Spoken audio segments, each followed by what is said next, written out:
Welcome back to my channel. ಇವತ್ತು ನಾನು ಬೇಗನೆ ಎದ್ದು ವಾಕಿಂಗ್ನ ಮುಗಿಸಿ ಮನೆಗೆ ಬಂದು ಪಾತ್ರೆ ಎಲ್ಲ ತೊಳೆದು ಗ್ಯಾಸ್ ಹತ್ರ ಎಲ್ಲ ಕ್ಲೀನ್ ಮಾಡಿಕೊಂಡೆ. ನಾನು ಆವಾಗಲೇ ಹೇಳ್ದಂಗೆ ನಾನು ಯಾವಾಗಲೂ ಮೆಂತ್ಯ ನೀರನ್ನ ಡೈಲಿ ಕುಡಿತೀನಿ ಬಿಸಿನೀರಿಗೆ ಹಾಕ್ಕೊಂಡು.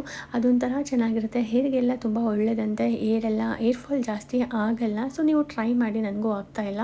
ಮತ್ತು ನಂದು ಕಬೋರ್ಡೆಲ್ಲ ತುಂಬ ಮಿಸಿ ಆಗಿತ್ತು. ಸೊ ಫಸ್ಟ್ ಇದನ್ನು ರೆಡಿ ಮಾಡ್ಕೊಳ್ಳೋಣ ಅಂತ ಇದನ್ನೆಲ್ಲ ನಾನು ನೀಟಾಗಿ ಕ್ಲಾತೆಲ್ಲ ಫೋಲ್ಡ್ ಮಾಡಿ ಇಟ್ಟೆ. ಮತ್ತು ಮಿರರ್ ಸ್ವಲ್ಪ ಗಲೀಜಾಗಿತ್ತು. ಸೊ ಮಿರರ್ನು ಕೂಡ ನಾನು ರಬ್ ಮಾಡಿದೆ. ಅದೆಲ್ಲ ಆದಮೇಲೆ ಇಷ್ಟೇ ನನ್ನ ಕೆಲಸ ಮುಗೀತು. ನಾನು ಹೋಗಿ ರೆಡಿಯಾಗಿ ಬಂದು ಅಮ್ಮ ದೋಸೆ ಮಾಡಿದರು. ಸೊ ದೋಸೆ ತಿಂದು ನಾನು ಆಫೀಸ್ಗೆ ಹೋಗಬೇಕಿತ್ತು, ಲೇಟ್ ಮಾಡ್ಕೊಂಡ್ಬಿಟ್ಟಿದ್ದೆ. ಸೊ ನಾನು ಆಫೀಸ್ಗೆ ಹೋದೆ, ಆಫೀಸಿಂದ ಬಂದೆ, ಫೇಸ್ ವಾಶ್ ಮಾಡಿ ನನಗೆ ಎಕ್ಸಾಮ್ ಇದೆ, ಎಕ್ಸಾಮ್ಗೋಸ್ಕರ ಓದ್ಕೊಳ್ತಾ ಇದ್ದೀನಿ. ಸೊ ನಾನು ಓದ್ಕೊಂಡು ಸ್ವಲ್ಪ ಊಟ ಮಾಡಿ ನನ್ನ ಡೇನ ಟಿ ವಿ ನೋಡಿಕೊಂಡು ನನ್ನ ಡೇನ ನಾನು ಕಂಪ್ಲೀಟ್ ಮಾಡಿದೆ. ಲಾಸ್ಟಲ್ಲಿ ನೋಡಿ ಅಲ್ಲಿ ಒಂದು ಹಾಲು ಕೊಟ್ಟರು, ಕುಡಿದು ಬಡ್ದು ಮಲ್ಕೊಂಡೆ ಅಷ್ಟೇ. Thank you.